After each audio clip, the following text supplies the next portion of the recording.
ఈ నెల 9వ తారీఖు నుంచి రాష్ట్ర ప్రభుత్వం చేపట్టిన మహాలక్ష్మి ఉచిత ప్రయాణం మహిళలకి, ఆడపిల్లలకి, అదేవిధంగా థర్డ్ జెండర్కి టీఎస్ఆర్టీసీ యాజమాన్యం చాలా సక్సెస్ఫుల్గా ఇంప్లిమెంట్ చేయడం జరుగుతుంది.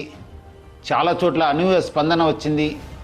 రికార్డ్ స్థాయిలో ప్రయాణికులు మా బస్సులో ప్రయాణం చేయడం జరుగుతుంది.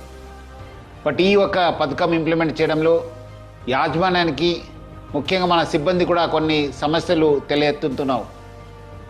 ముఖ్యంగా చాలామంది మహిళలు తక్కువ దూరంకి వెళ్ళే వాళ్ళు కూడా మన ఎక్స్ప్రెస్ బస్సులో ఎక్కి దూర ప్రాంతం వెళ్ళే ప్రయాణికులకి ఇబ్బంది కలిగించే విధంగా ప్రయాణం చేస్తున్నారు. వాళ్ళందరికీ కూడా నా తరఫు నుంచి, యాజమాన్య తరఫు నుంచి కోరుతున్నాను, మీరు తక్కువ దూరంలో వెళ్ళే వాళ్ళు అయితే వెలుగు బస్సులో ప్రయాణించాలని చెప్పి నేను మరీ కోరుతున్నాను. అదేవిధంగా కొంతమంది మహిళలు స్టేజ్ కాకుండా మధ్యలో, రోడ్ మధ్యలో ఆపడము, లేదంటే ఎక్కడ కావాలో అక్కడ ఆపండి అని చెప్పి అడుగుతున్నారు. దీనివల్ల కూడా చాలా దూర ప్రాంతంలో వెళ్ళే వాళ్ళు కూడా చాలా ఇబ్బంది కలుగుతుంది. స్టేజ్ దగ్గర మాత్రమే మా బస్సు ఆగడం జరుగుతుంది.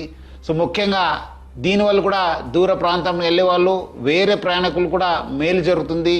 మన కండక్టర్స్కి, డ్రైవర్స్ కూడా బాగా జరుగుతుంది. లేదంటే కొన్ని చోట్ల మనకు చాలా ఇబ్బంది కలుగుతుంది. మన కండక్టర్స్ కూడా చాలా ఇబ్బంది పడుతున్నారు. ప్రజలు బాగా సహకరించారు.